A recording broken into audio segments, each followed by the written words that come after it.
사람이 태어날 때 자신의 부모를 선택할 수 없습니다. 또한 어디에서 태어날지도 선택할 수 없습니다. 하지만 어떤 인생을 살지는 스스로 선택할 수 있습니다.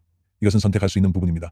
나는 어떤 삶을 살고 싶은지 고민합니다. 나는 어떤 인생을 살고 싶은지 생각합니다. 아무도 당신에게 강요하지 않습니다. 이것은 억지로 할 수 없는 일입니다.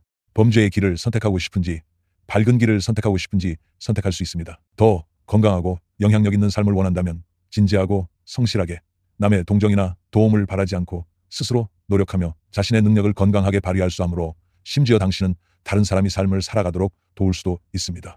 이것은 선택할 수 있는 일입니다. 물론 당신의 이런 선택이, 당신의 이런 목표가 반드시 이루어진다는 보장은 없습니다. 하지만 당신은 어떻게 선택하나요? 아니면 아예 선택하지 않나요? 어떤 사람은 자기가 원하는 대로 할 거라며 굳이 선택하지 않아도 그냥 이렇게 살아가는 거라고 아무 생각 없이 그냥 그렇게 살기도 합니다. 그래서 자신을 자신의 욕망에 맡기고 자신이 원하는 대로 생각나는 대로 살아가는 가며 특별히 선택하는 것도 없습니다. 이런 사람은 자신만의 분명한 목표가 있는 사람과 어떤 삶을 살고 싶은지 분명히 아는 사람과는 정말 차이가 큽니다. 세상 사람들의 기준으로 보면 이 사람은 자신이 아주 분명하게 알고 있습니다. 자신에게 아주 건강하고 건강한 영향력을 발휘하며 자신의 가족에게도 영향을 줄 수 있습니다. 자신의 친척과 친구들 사이에서도 정말로 건강한 영향력을 지닙니다. 그들이 나를 이렇게 사랑해주고 나를 위해 이렇게 헌신해준다는 것을 알기에 그에 대해 보답해야 한다는 마음가짐을 갖습니다. 그리고 그들의 헌신과 사랑에 대해 절대 저버리지 않을 것이라며 결심도 합니다. 그래서 선택을 하고 스스로 열심히 노력도 합니다. 그러나 다른 방식으로 사는 사람들은 별로 신경 쓰지 않아요. 어차피 내가 하고 싶은 대로 할 거예요. 나는 그냥 내가 원하는 대로 해요. 가장 중요한 건 나 자신이에요. 내가 느끼는 게 제일 중요해요. 지금 내가 좋아하는 게 뭔지 나는 내 자신답게 살 거예요. 이렇게 살고 싶은 사람들은 나중에 결과가 정말 크게 달라질 것입니다. 앞서 말한 사람들은 정말 사람답게 산다고 할 수 있습니다. 반대로 뒤에 말한 사람들은 어떻게 평가할까요? 그런 사람들은 쓰레기 같다고 얘기합니다. 이런 사람들은 사람들에게나 사회에 매우 부정적이고 타인에게 차별과 멸시를 당하기도 합니다. 이것은 믿지 않는 사람들도 어떻게 선택하며 살아야 하는지 압니다. 그러나 우리 기독교인들은 훨씬 더 다릅니다. 그리스도인은 내 생명을 선택할 수 있습니다. 새로운 생명을 살 수 있습니다. 그런데 사람이 거듭날 수 있습니까? 육체가 죽은 후에는 제2의 인생이 있을 수 없습니다. 그러나 하나님의 은혜, 하나님의 사랑이 임하시고 하나님의 택하심, 하나님의 자비로 인해 길이 열렸습니다. 마음이 열리고 깨닫게 되었고 영적인 진리를 듣게 되었습니다. 이렇게 하면 당신은 자신의 인생에 대해, 당신의 생명에 대해서도 확신을 가질 수 있습니다. 그리고 당신의 지금의 삶뿐만 아니라 평생이, 또한 당신 주변의 사람들까지도, 심지어 당신의 다음 세대까지도 당신은 진정으로 아주 영향력 있는 존재가 될 수 있습니다. 명성이 있는 사람이 될 수 있습니다. 무엇이 되냐고요? 당신은 로열 패밀리, 즉 왕족이 될 수 있습니다. 당신은 이 영원한 천국의 생명으로 인해 이 세상에서 정말로 당신의 생명과 가족, 가문이 완전히 변화될 수 있을 뿐 아니라 대대로 영향을 끼칠 수 있는 가능성이 있습니다. 물론 이것은 당신의 선택입니다. 하나님께서 세상을 이처럼 사랑하셔서 독생자를 주셨으니 이는 그를 믿는 모든 사람마다 멸망하지 않고 영생을 얻게 하려는 것입니다. 하나님의 사랑은 이 세상과 죄인을 구원하시려는 것입니다. 평생 죽음을 두려워하며 종이 된 사람을 구원하시려는 것입니다.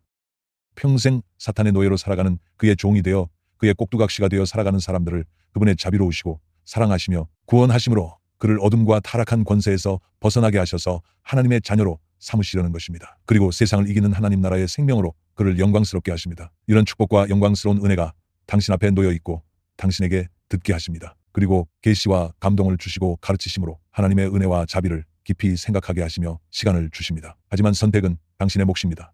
사랑 때문입니다. 하나님은 사랑이십니다. 에덴 동산의 아담도 선택했듯이 하나님께서 사랑하시기 때문입니다. 하나님께서 그에게 기회를 주셨고 그는 스스로 그 길을 선택했습니다. 계속 하나님께 순종하고 혹은 자신의 욕심을 따릅니다. 하나님의 사랑은 강요하지 않으니 그는 사탄의 말을 따릅니다. 결국 사탄과 연결되고 사탄 편에 서게 됩니다. 사탄에게 손을 내밉니다. 그리고 그를 따라갑니다. 이것이 바로 우리의 조상 아담입니다. 하지만 하나님께서 우리를 불쌍히 여기셨습니다. 다시 한번 온 인류에게 완전히 새로운 기회를 주십니다. 그분께서 먼저 두 번째 아담이 되셨습니다. 또한 육신을 입고 이 땅에 오셨습니다. 그분은 매일 사탄의 시험을 받으셨지만 하지만 매일 거절하셨습니다. 매일 아버지 하나님을 선택하고 아버지 하나님의 말씀에 귀 기울이셨습니다. 사탄에게는 단호히 아니라고 하셨습니다. 매일 매 순간마다 하나님께는 아멘으로 응답하셨습니다. 그는 이것이 참된 영생임을 알고 있었기 때문입니다. 이것이 그가 살아가는 진정한 생명의 가치와 영광입니다. 그는 이런 생명을 우리에게 주시기를 원하십니다. 그는 우리에게 그분의 선택을 주시고자 합니다. 자신의 생명을 다해 아버지 하나님의 말씀을 온전히 받아들이셨습니다. 그는 하나님이시지만 종의 신분을 취하셨고 하나님과 동등함을 당연하게 여기지 않으시고 오히려 자신을 비우시고 종처럼 사람의 모습으로 오셨습니다. 그리고 진심으로 순종하셨습니다. 가장 낮은 자리에서 자신을 온전히 드렸습니다. 그렇다면 사탄은 어떨까요? 사탄도 원래는 하나님을 섬기는 종이었습니다. 그는 종일 뿐 하나님이 아닙니다. 하나님을 섬기도록 지음받았습니다. 그는 하나님이 아니지만 스스로 하나님이 되려 했습니다. 그래서 그는 결국 마귀가 되었습니다. 그래서 예수님께서는 자신의 겸손함으로 유혹을 일으키는 사탄의 길을 선택하지 않으시고 스스로 주인이나 왕이 되려 하지 않으셨습니다. 예수님은 본래 왕이셨지만 오히려 종의 모습을 취하시고 자신을 낮추셨습니다. 종의 모습을 스스로 선택하셨습니다. 그분의 선택이 우리의 구원이 되었습니다. 그러므로 우리는 주 예수님의 생명을 받아들여야 합니다. 주 예수님을 받아들이는 것과 같습니다. 그가 이런 선택을 했다는 것은 무엇을 선택한 것일까요? 아버지 하나님께 절대적으로, 완전히, 그리고 지속적으로, 영원히 아멘이라고 고백하는 것, 하나님께 온전히 순종하기를 원하며 또한 사탄의 모든 타락에 대해 결단하며 세상에서 오는 것들, 육신의 생각과 모든 유혹에서 비롯된 것들, 사탄의 모든 거짓과 타락의 유혹을 그의 십자가로 그의 온 생명을 다해 거부하는 것, 이 생명이 우리의 구원이 됩니다. 그러므로 오늘 우리도 하나님의 아들 예수 그리스도의 선택을 따릅니다. 그렇지 않으면 우리는 사탄의 종이 되고 맙니다. 우리가 선택해야 할 것은 천국입니다. 지옥을 선택할 수도 있고 하나님의 자녀가 되는 길을 선택할 수도 있습니다. 혹은 마귀를 따르는 길을 선택할 수도 있습니다. 오늘 당신은 이 선택 앞에 서 있습니다. 이것은 먼 미래의 일이 아닙니다. 나와는 아무 상관이 없다고 생각할 수도 있습니다. 나는 이미 믿고 있다고 생각할 때 당신의 삶과 당신이 바라는 모든 것 속에서 당신의 정체성과 인식, 여러 면에서 당신이 하나님의 자녀로서 하나님의 나라에서 어디에 있는지 분명히 해야 합니다. 스스로도 잘 모를 수 있습니다. 내가 무엇을 선택하고 붙잡고 있는지조차 알지 못할 수 있습니다. 하나님께서 우리에게 자비를 베풀어 주시길 바랍니다. 오늘 우리가 하나님의 말씀을 들었다면 마음을 다해 귀 기울여야 합니다. 그가 우리에게 무슨 말씀을 하셨나요? 요한 1서 3장 7절에서 10절 말씀입니다. 죄를 짓는 사람은 마귀에게 속해 있습니다. 마귀는 처음부터 죄를 짓는 자이기 때문입니다.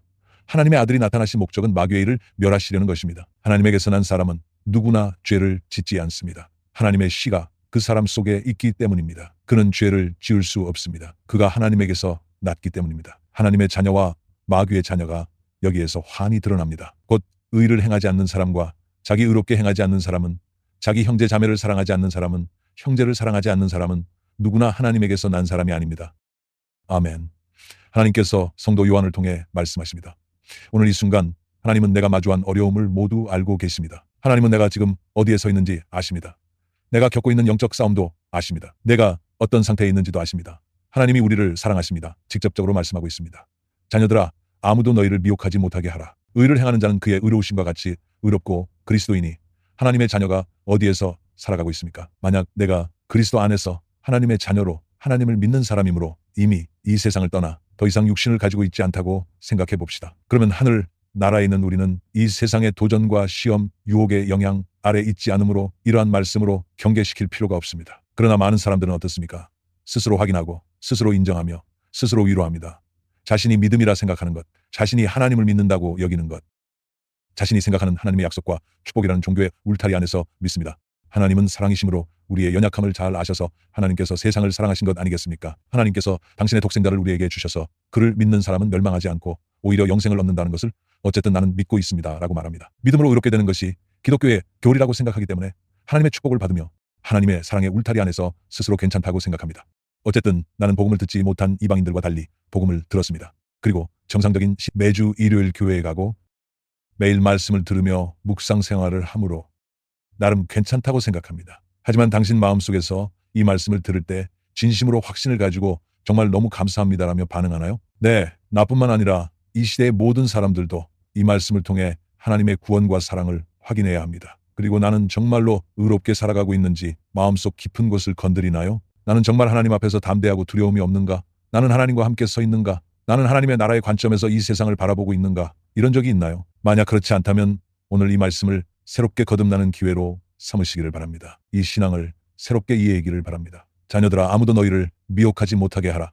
이 땅의 종교 안에 있는 사람들을 한번 보십시오. 다른 사람들에게 부담 주지 마라. 우리 삶이 이미 충분히 힘들다. 일하고 출근하고 아이들 돌보고 환경도 기후도 너무 힘들다. 그러니 삶이 정말 지친다. 교회 가서 또 목사님 설교 듣고 너희는 회개해야 합니다. 어떻게 하나님이 기뻐하시는 삶을 살아야 할까? 라는 말로 우리를 힘들게 하지 마라. 하나님께서 우리의 연약함을 아실까? 우린 밥도 먹어야 하고 살아가야 합니다. 아니면 우리가 정말 당장 이 세상을 떠나야 하나라며 말합니다. 아무도 너희를 미혹하지 못하게 하라. 여기서 말하는 아무도는 누구일까요? 그 사람이 누구일까요? 바로 이 시대의 풍조입니다. 세상에 있는 종교들로 인간 중심적인 사고방식이며 인간의 철학입니다. 심지어 인간의 종교적 철학과 신념까지도요. 하지만 우리는 믿음으로 의롭게 되었습니다. 당신은 이 구원의 진리를 아십니까? 우리는 어떻게 하나님의 아들처럼 살아갈 수 있을까요? 속지 말고 남에게 유혹당하지 마세요. 앞서 말씀드렸듯이 죄를 짓는 자는 그분을 본 적이 없습니다. 또한 그분을 알지 못합니다. 즉 죄를 짓지 말라는 뜻입니다. 그 말은 죄를 짓지 않는다는 의미입니다. 죄만 안 지으면 되는 거 아닌가요? 하지만 내가 의롭게 살 수 있다는 것은 또 다른 등급입니다. 나는 이미 내 자신을 지키고 있어요. 죄를 짓지 않고 있어요. 만약 이렇게 말한다면 당신은 아직 죄가 뭔지 모르는 것입니다. 죄를 짓지 않는다는 게 뭔지 아시나요? 여기서 의인은 누구일까요? 이 세상의 풍조를 따르지 않고 세상 사람들의 생각을 따르지 않는 사람입니다.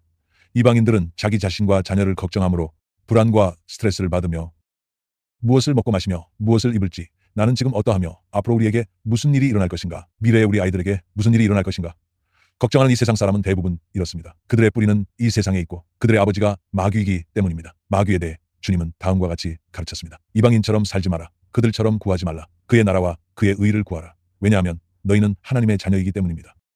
너희의 하나님 아버지이시다.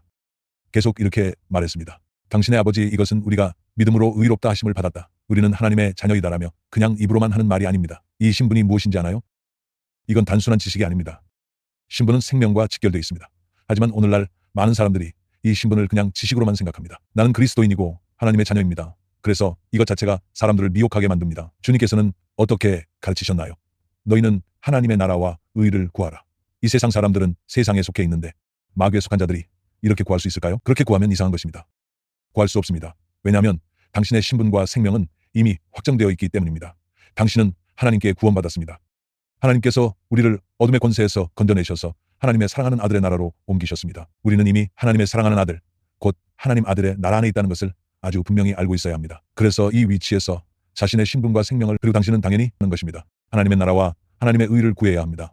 그것이 곧 당신의 생명입니다. 우리 삶에서 이루어지기를 원하고 하나님의 나라와 의의 생명으로 살기를 원하는 것입니다. 만약 당신의 신분이 원래 평범한 백성이라면, 혹은 심지어 문제를 일으키는 사람이었다 해도, 혹은 지위도 없고 정말 불쌍한 사람일 수도 있습니다. 하지만 그에게는 특별한 변화가 있었고 국가에서 그를 특별히 발탁했습니다. 그를 시장이나 도지사로 임명했습니다. 혹은 아주 높은 지위에 올려주었습니다. 당신이 그 자리에 있다면 무엇을 생각하고 무엇을 구하겠습니까?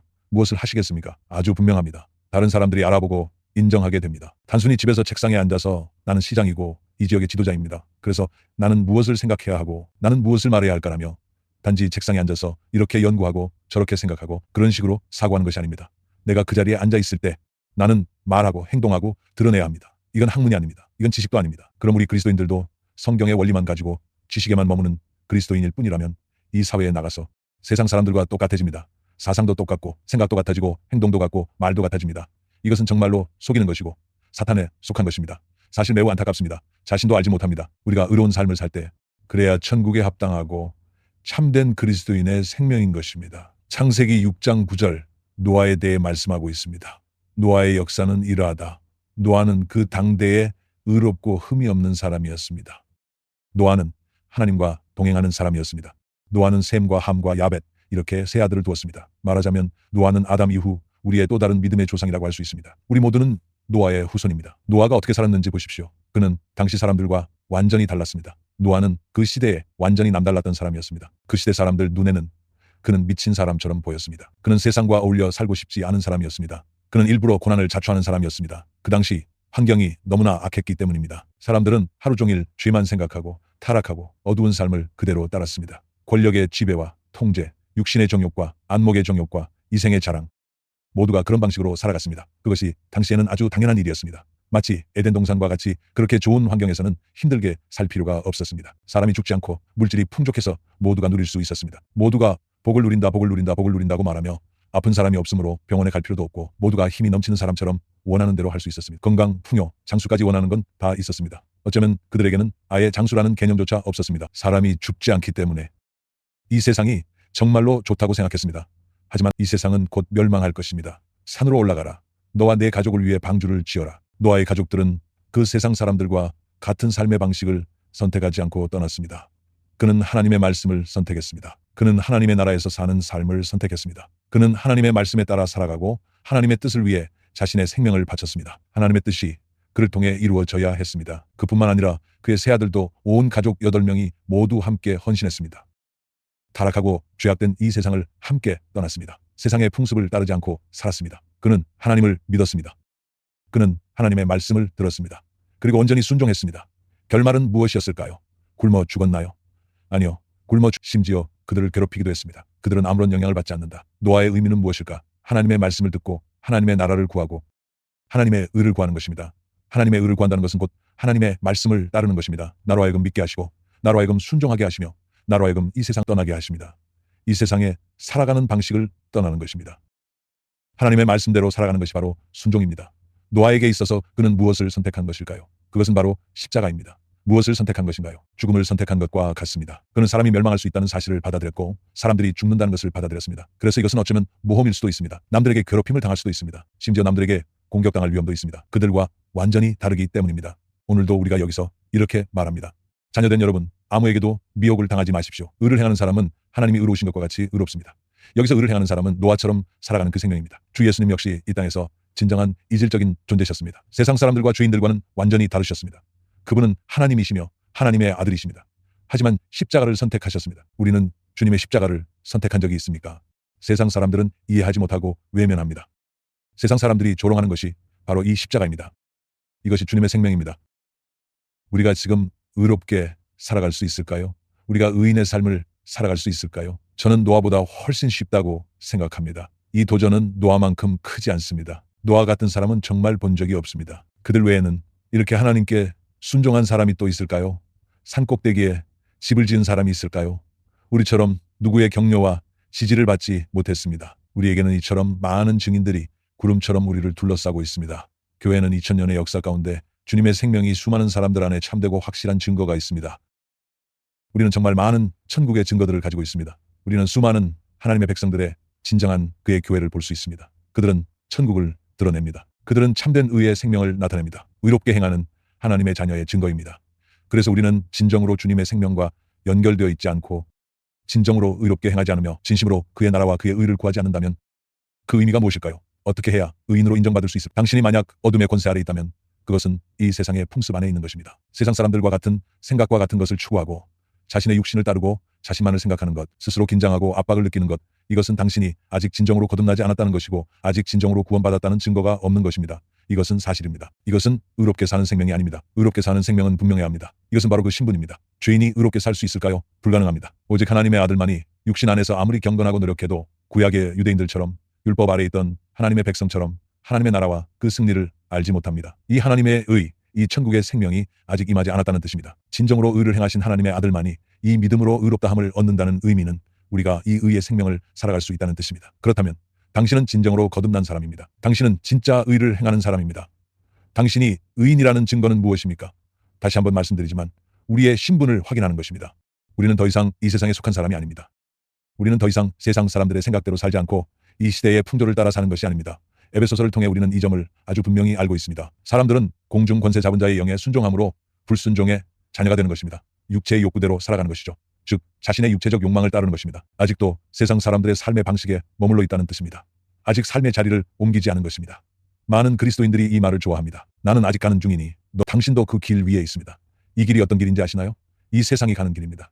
이스라엘 백성이 광야에서 40년 동안 걸었던 그 길입니다. 40년 동안 방황하며 육신에 얽매인 이 세상, 이것은 광야에서 실패한 길로 끝이 없는 길입니다. 이제 그 길을 더 이상 가지 그렇게 끝없이 방황하는 길 가운데 하나님의 나라로 옮겨지는 것이 아닙니다. 이 땅의 종교는 이렇습니다. 가나안 땅은 우리가 죽으면 간다고 합니다. 우리는 지금 이 세상 곧 광야에 있고 우리 육신 안에는 연약함이 있기 때문이라고 말합니다. 이것은 거짓말입니다. 믿음으로 구원을 받습니다. 그러므로 즉시 자신의 신분을 확인해야 합니다. 우리는 이전에 이 세상에서 거짓처럼 자신의 육신대로 살았습니다. 스스로 자신을 지켜야 하고 나, 내 자녀, 내 가족 스스로 책임을 져야 하므로 늘 평안하지 못했습니다. 돈을 더 많이 벌어야 했고 어떻게 살아야 할지, 앞으로 내 삶과 노후를 어떻게 준비할지, 내 자녀들이 앞으로 어떻게 살아갈지 세상 사람들은 늘 이런 걱정 안에 있습니다. 하지만 우리 그리스도인들은 정말로 믿고 구원을 받았다면 변해야 합니다. 과거에는 나 스스로 긴장하고 압박을 느끼고 스스로를 보호하고 스스로를 구해야 하며 스스로 살아가야 할지 걱정하는 삶이었다면 지금 우리는 믿음이 있습니다. 그분은 내 아버지이십니다. 그래서 지금은 그의 나라와 그의 의를 구합니다. 지금 나는 어떻게 살아야 할까요? 그분이 나를 거듭나게 하셨습니다. 내 과거의 인생은 이미 죽었습니다. 나는 내 만족을 위해 늘 긴장하고 자기 성공만을 위해 살던 삶, 그런 인생은 이미 끝났습니다. 그분이 나를 다시 살리시고 그리스도와 함께 살아가게 거듭난 이 생명 때문입니다. 하나님의 자녀가 된 것입니다. 하나님의 자녀로서 앞으로 무엇을 위해 살아가야 할까요? 나는 왜 이 땅에서 살아가고 있을까요? 아버지 하나님께 영광을 돌리기 위해서입니다. 이 복음과 그 증거를 위해서입니다. 마치 내가 이 땅에서 한 나라의 대사처럼 살아가 더 이상 나만을 위해 살지 않습니다. 내가 대사가 되어 한 나라에서 파견되어 다른 나라로 가는 것처럼 말입니다. 혼자서 긴장하며 자주 전화하며 나는 어떻게 살아야지, 다음 달에 월급이 오를까 걱정하고, 여기 이 나라에 새로운 것들이 있고 좋은 것들이 많이 있어요. 우리에게 더 좋은 복지를 제공해 줄 수 있을까요? 라며 계속 요구한다고 생각해 봅시다. 그러면 그 나라의 외교부에서 회의를 하고 다음 날에 당신은 본국으로 돌아가라고 통보합니다. 당신이 원하는 대로 당신 스스로 살으라 라고요. 당신은 믿어야 하는 것입니다. 내가 누구인지, 내 신분이 무엇인지, 내 나라가 반드시 책임질 것이고, 나는 청지기라는 것을요. 청지기가 원하는 것은 내가 얼마나 받는지의 보수가 아니고 바로 충성입니다. 나는 어떻게 살아야 할까요? 나는 어떻게 신실하게 섬길 수 있을까? 나는 어떻게 그분께 영광을 돌릴 수 있을까? 내 삶의 모든 것이 그분께서 주신 것임을 알기 때문에 모든 것이 그분의 공급임을 믿는 것입니다. 나는 정말 왜 직장에 다니는 걸까? 왜 살아가는 걸까? 그렇게 긴장하거나 스트레스를 받으며 내가 돈을 벌지 않으면 남들이 우리를 무시한다고 생각하고, 돈이 없으면 앞으로 어떻게 해야 할까 걱정하는 등 우리는 예전엔 이렇게 살았습니다. 그러나 거듭난 뒤 우리는 하나님의 자녀입니다. 예수님은 이 땅에서 어떻게 사셨습니까? 긴장하시며 사셨습니까? 제자들은 빵을 가져오지 않았다고 긴장합니다. 예수님은 어제 너희는 떡 5마리와 물고기 2마리로 얼마나 많은 사람이 먹었고 7떡으로 얼마나 많은 사람이 먹었나 묻습니다. 그들은 잊어버렸습니다. 우리 기독교인들은 이 병을 앓고 있습니다. 기억상실이요. 자주 잊어버립니다. 주님께서 어떻게 공급하시고 어떻게 지켜주시는지 되돌아보십시오. 믿음으로 행하지 않는 모든 것은 죄입니다. 그러므로 그리스도인들이 믿음으로 살지 않는 것은 죄입니다. 이방인들의 생활 방식대로 사는 것은 하나님의 영광에 합당하지 않은 것입니다. 그러므로 의로 살아간다는 것은 진심으로 하나님의 나라와 의를 구하며 살아가는 것입니다. 앞으로 내가 무엇을 먹을지 걱정할 필요 없습니다. 앞으로 내가 어떻게 살아갈지 걱정할 필요 없습니다. 만약 그런 걱정을 한다면 그 사람은 여전히 세상에 속한 사람입니다. 이런 사람이 어떻게 하나님의 의를 실제로 살아낼 수 있겠습니까? 그저 입으로만 하는 말로 종교에서 흔히 쓰는 상투적인 표현일 뿐입니다. 계속해서 회개해도 소용이 없습니다. 당신의 뿌리가 어디에 있습니까? 세상에 두고 있지 않습니까? 자기 육신의 생명의 뿌리를 두고 있으면 회개해도 끝이 없습니다. 회개해도 그런 모습일 뿐입니다. 완전히 깨어나서 더 이상 유혹에 넘어가지 마십시오. 의롭게 행하는 사람이 진정한 의인입니다. 주님께서 의로우신 것처럼 말입니다. 주님과 같이 그 기준이 왜 그렇습니까? 이런 생명을, 하나님의 아들의 생명을 우리에게 주셨기 때문입니다. 만약 그분이 우리를 단지 도우시고 적당히 지지해 주시는 것이라면 우리는 그분과 완전히 같을 수는 없는 기준입니다. 그러나 주님은 우리에게 바로 그분의 생명을 주셨습니다. 나는 포도나무이고 너희는 가지입니다. 두 개의 생명이 존재할 수 없습니다. 죄를 짓는 자는 마귀에 속한 사람입니다. 마귀는 처음부터 죄를 지어왔기 때문입니다. 하나님의 아들이 나타나셨습니다. 마귀의 행위를 없애기 위해서입니다. 죄를 짓는다는 게 무엇을 의미할까요? 뒤에서도 언급하겠지만 먼저 살펴보십시다. 하나님께로부터 난 사람은 죄를 짓지 않습니다. 죄를 짓는다는 것은 어떤 의미일까요? 계속해서 죄 가운데 머무르는 것입니다. 죄를 습관적으로 짓는 것, 즉 계속해서 그 죄를 반복하는 것입니다. 이것이 바로 죄인의 삶의 방식이기 때문입니다. 당신의 신분이 바뀌지 않았기 때문입니다. 당신은 의인의 생명을 가진 사람이 아닙니다. 사람에는 두 종류가 있습니다. 의인과 죄인입니다. 죄인이 죄를 짓는 것은 자연스러운 일입니다. 의인이 의롭게 사는 것이 당연한 일입니다. 우리의 뿌리는 바로 이 세상입니다. 내 육신, 내 생명, 내 뿌리. 내가 제일 중요하고 내 감정이 우선입니다. 기도할 때도, 심지어 회개할 때조차도, 또 말할 때 당신은 내 전부입니다. 당신은 내 아버지입니다. 굉장히 영적인 척 하지만 그러나 정말 중요한 건 당신의 생명의 뿌리에서 정말로 그분의 십자가를 받아들였냐는 것입니다. 나는 이미 그리스도와 함께 십자가에 못 박혀주고 이제는 내가 아니라 그리스도께서 내 안에 사시는 것이라. 만약 당신이 이런 진정한 받아들임과 고백이 없다면 너는 그리스도와 아무런 상관이 없습니다. 그건 몰래 끼어든 것이고 남을 속이는 것이며 결국 자신까지 속이는 것입니다. 당신의 뿌리는 여전히 이 세상에 밝혀있고 이 세상의 풍조를 따라 살아가고 있는 것입니다. 그래서 늘 불안하고 내면 깊은 남들이 나를 어떻게 볼까 신경 쓰면서 스스로를 방어하게 됩니다. 그래서 죄인은 자기 방어와 자기 만족 등 이런 행동이 따릅니다. 자기가 원하는 것을 이루려 하고 자신을 지키려 합니다. 이 모든 죄는 이런 틀 안에 있다. 이 뿌리가 바로 사탄입니다. 에덴 동산의 아담이 죄를 짓기 전에는 그가 이런 식으로 살았습니까? 아닙니다. 아담 자신을 선택해. 네가 좋아하는 것, 네 자신이 가장 중요해. 네가 어떻게 하길 원하니? 신처럼 지혜로워지고 싶지 않니? 이것은 마귀에게서 온 것이며 마귀에 속한 것입니다. 죄를 짓는 자는 마귀에 속한 자입니다. 마귀는 처음부터 죄를 지었습니다. 마귀의 죄가 무엇입니까? 하나님을 대적하는 것입니다. 그는 본래 종입니다. 하지만 그는 자신이 신이 되려 하고 하나님과 사람 사이에서 거짓말로 이간질합니다. 아담은 본래 하나님의 나라의 영광스러운 공간에서 진정한 아버지와 아들의 사랑의 관계였습니다. 사탄의 거짓말이 들어왔습니다. 사탄은 거짓의 아버지입니다. 그리고 이렇게 사람 사이를 이간질하고 사람을 하나님과의 관계에서 떼어놓습니다. 이것이 바로 사탄의 행동입니다. 그는 처음부터 죄를 지었습니다. 지금도 마귀에 속한 사탄의 하인, 즉 사탄의 동역자라 할 수 있는 마귀의 동역자는 사람 사이를 이간질합니다. 예를 들면 그가 너는 별로야라고 말했어. 그는 너에게 잘해주지 않아. 그리고 하나님도 네가 생각하는 만큼 좋지 않다라며 거짓말로 하나님과의 관계와 사람 사이에서도 이렇게 교활하게 이간질을 합니다. 나는 너를 생각해서 하는 말이야. 너 많이 힘들지? 굳이 이렇게까지 할 필요 없어. 너무 진지하게 믿지 마. 너 자신답게 살아. 스스로를 지킬 줄 알아야 해라며 그럴듯하게 말합니다. 그러나 그것은 마귀의 속임수이고 행위입니다. 사람이 하나님을 더 의지하고 신뢰하지 못하게 하고 하나님께 집중하지 못하게 하는 것입니다. 당신이 하는 행동과 말 속에 진정으로 사람을 세우지 못하게 하고 그들이 더 순수하게 하나님을 믿고 사랑하게 하지 못하게 하는 이 모든 것은 마귀의 짓입니다. 그러므로 마귀는 처음부터 죄를 지은 존재입니다. 하나님의 아들이 나타나셨고 마귀의 행위를 없애기 위해 오신 것입니다. 주님께서 나타나신 것은 죄의 행위를 없애시려고 하시는 것입니다. 사람은 타락하기 전에는 모두 하나님의 자녀였습니다. 그러나 결국 사탄의 종이 되어 사탄의 자녀가 되어버렸습니다. 사탄은 사람을 어둠의 권세와 권력 아래에 자기 집에 가둬버렸습니다. 하지만 그분이 오셨습니다. 누가복음 11장 20절에서 23절 말씀. 그러나 내가 하나님의 능력을 힘입어 귀신을 내쫓으면 하나님의 나라가 너희에게 이미 온 것이다. 힘센 사람이 완전히 무장하고 자기 집을 지키고 있는 동안에는 그의 소유는 안전하다. 그러나 그보다 더 힘센 사람이 달려들어서 그를 이기면 그가 의지하는 무장을 모두 해제시키고 자기가 노력한 것을 나누어 준다. 나와 함께하지 않는 사람은 나를 반대하는 사람이요 나와 함께 모으지 않는 사람은 해치는 사람이다. 내가 하나님의 능력으로 귀신을 내쫓으면 하나님의 나라가 이미 온 것이다. 그분은 하나님의 나라로 우리를 구원하신다는 것입니다. 그렇다면 하나님의 나라가 온전히 이루어지기 전 이 어둠의 권세가 지배하는 세상은 무엇입니까? 바로 사탄의 나라입니다. 사탄은 여기에서 강한 자처럼 무장을 갖추고 있습니다. 사탄에게 권세가 있는 것은 사람이 죄를 지었기 때문입니다. 그래서 사람은 죄와 죽음의 권세 아래에 있는 이 세상에 떨어지게 되었습니다. 이 세상은 사탄의 권세 아래에 있습니다. 사탄은 죄와 죽음의 권세라고 할 수 있습니다. 이 집은 그의 거처, 곧 사탄의 세계입니다. 이 거처는 매우 견고합니다. 그가 이런 권세를 가지고 있기 때문입니다. 그가 가진 모든 것이 평안하다는 것은 곧 사탄의 상태를 의미합니다. 그가 사로잡은 영혼들입니다. 아무도 빼앗을 수 없고 그들 자신도 도망칠 수 없습니다. 이런 의미입니다. 그가 가진 모든 것이 평안합니다. 사탄이 완전히 권세를 장악했습니다. 하지만 그보다 더 강한 분이 오셨습니다. 그분이 누구냐고요? 바로 하나님이십니다. 하지만 우리를 구원하시기 위해 오히려 자신을 낮추어 종의 모습으로 오셨습니다. 십자가에서 그를 이기셨습니다. 그는 자신의 겸손함으로 타락한 교만을 물리쳤습니다.